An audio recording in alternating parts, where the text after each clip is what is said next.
चलिए, हाँ तो बच्चों आज हम लोग पढ़ने वाले हैं क्लास 9th मैथ्स का एक नेक्स्ट चैप्टर 2 का एक अलग कॉन्सेप्ट है जो कि क्वाड्रेटिक फैक्टराइजेशन के बारे में है। टॉपिक हमारे पास है क्वाड्रेटिक फैक्टराइजेशन के बारे में पढ़ेंगे आज हम लोग, यानी कि द्विघात पॉलिनोमियल, द्विघात बहुपद, यानी कि ऐसा पॉलिनोमियल होगा जिसकी क्या होगी, जो पावर होगी वो 2 होगी।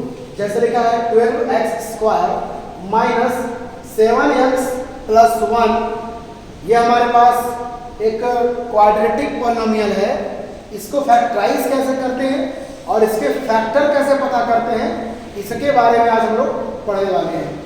तो नियम क्या हमारे पास फैक्टराइज करने का, जैसे कि हमारे पास लिखा है x² लिखा है, x² के पहले देखते हैं यहाँ पर कौन सा कोफिशिएंट है।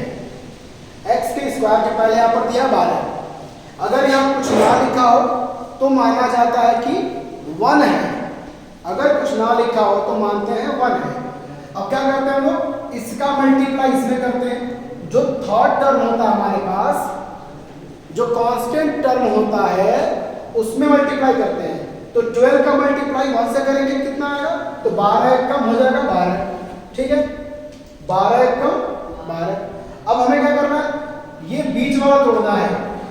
हालांकि फैक्टराइज करने के अनेकों तरीके हैं, इस फैक्टर के करने के तरीकों को कहते हैं हम लोग फैक्टराइज बाई, इसे कहा जाता है स्प्लिटिंग बाई मिडिल टर्म।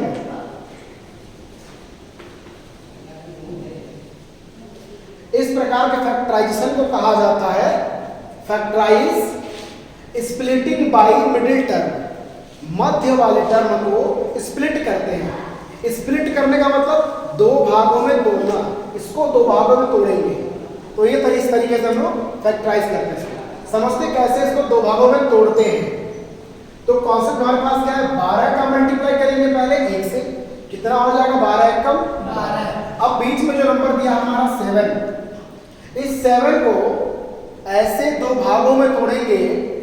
7 को ऐसे 2 भागों में तोड़ेंगे, जैसे यहाँ पे सिंबल क्या है, प्लस का है ना, तो ऐसे 2 भागों में तोड़ो 7 को कि उनको जोड़ने पर तो 7 हो, लेकिन उन दोनों को मल्टीप्लाई करने पर जो लास्ट में 12 है तो 12 हो जाए।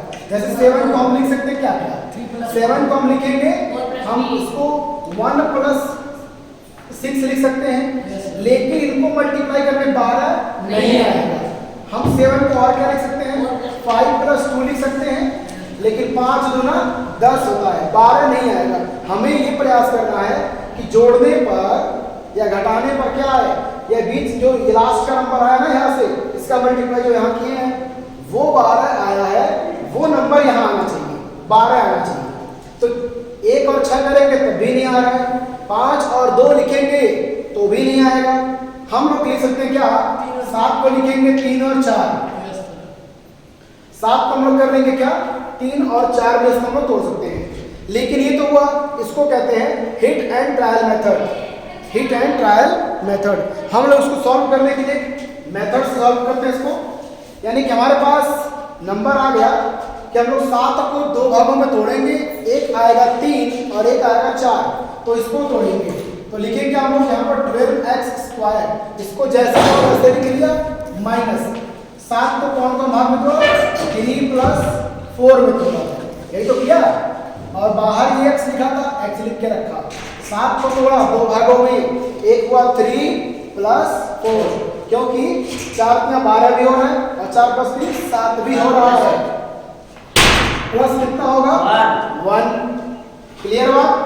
आगे इसको सॉल्व करते हैं, क्या मिलेगा, 12x² माइनस 3 का मल्टीप्लाई करेंगे माइनस में तो -3, x बाहर है तो क्या हो जाएगा -3x, माइनस का मल्टीप्लाई 4 करेंगे तो -4 और x लिखा है तो x। अब प्लस कितना बचेगा 1। अब हमारे पास जो भी 4 टर्म्स में हमारे पास नंबर आ गए हैं, इसमें कॉमन लेंगे, 2 नंबरों का पेयर बना के हम लोग कॉमन लेंगे। इन दोनों में क्या कॉमन है वो देखते हैं, इसमें क्या कॉमन है वो देखते हैं। कॉमन लेंगे, इसमें 12 लिखा है 12x², तो कॉमन दिख रहा है, इसमें भी 3 है, हाँ 3 है, तो 3 कॉमन है। क्या इसमें एक्स स्क्वायर है, यहाँ पर एक्स है तो एक्स भी कॉमन है। तो इन दोनों में कॉमन क्या है, 3x कॉमन है। बचा क्या, 3 चौके 12, 4 बचा, 4x यहाँ बचेगा, यहाँ 3x का पूरा बाहर निकालेंगे, क्या बचेगा 1 बचेगा। यहाँ 3x ही था, पूरा बाहर निकालेंगे तो 1 वहां पर लिखा जाता है। अब बचा हमारे पास, यहाँ देखते हैं इसमें ऐसा क्या कॉमन है, यहाँ 4x यहाँ 1, कुछ भी कॉमन नहीं दिख रहा है। तो जब कुछ भी कॉमन ना दिखे तो वहां कॉमन मानते हैं 1, तो -1 कॉमन ले लेते हैं।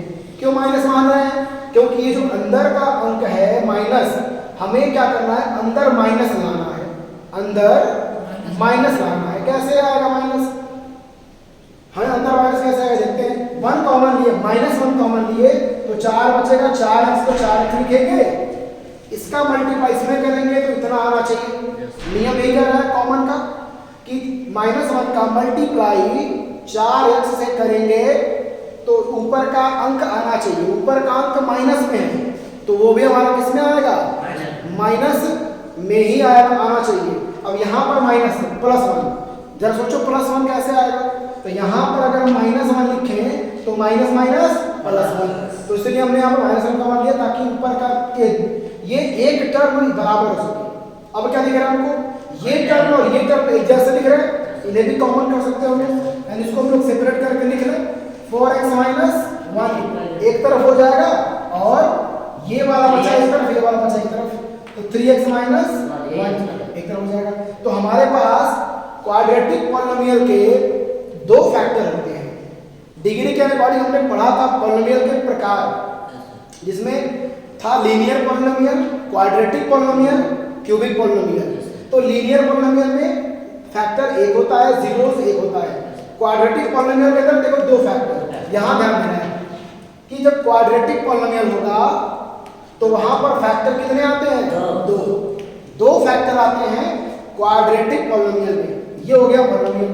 हाँ, यहां से कभी कभी पूछता है हमसे जीरोस पता करो, कभी कभी कहता है जीरोस निकालना होता है। तो देखते हैं जीरोस कैसे पता करते हैं। हम लोग जो भी फैक्टर्स आए हुए हैं इनकी तुलना जीरो से कर लेते हैं।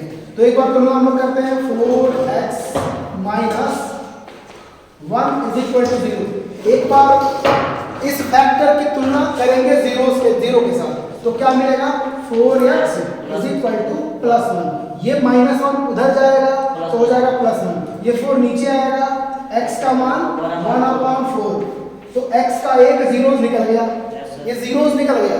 दूसरा जीरो चाहिए, चूंकि जब हमारे पास क्वाड्रेटिक पॉलिनोमियल के 2 फैक्टर्स हो रहे हैं तो हमारे पास 2 जीरोस भी होंगे। एक जीरोस प्राप्त हो गया, एक और जीरो निकालेंगे, दूसरे फैक्टर को कंपेयर करेंगे। सेकंड फैक्टर क्या लिखा है, 3x - 1 = 0, उसकी तुलना कर लेंगे। 1 जाएगा उधर, हो जाएगा 3x = 1, 3 आएगा नीचे, x = 1/3। तो हमारे पास ये 2 जीरोस आ गए, ये 2 जीरोस आ गए और ये दोनों उसके क्या है, फैक्टर्स हैं। इस तरह से हम लोग क्वाड्रेटिक फैक्टराइजेशन का स्प्लिटिंग बाय मिडिल टर्म को स्प्लिट करते हैं, 2 भागों में तोड़ करके इसको सॉल्व किया जाता है। क्वेश्चन क्लियर है, नोट कर लीजिए।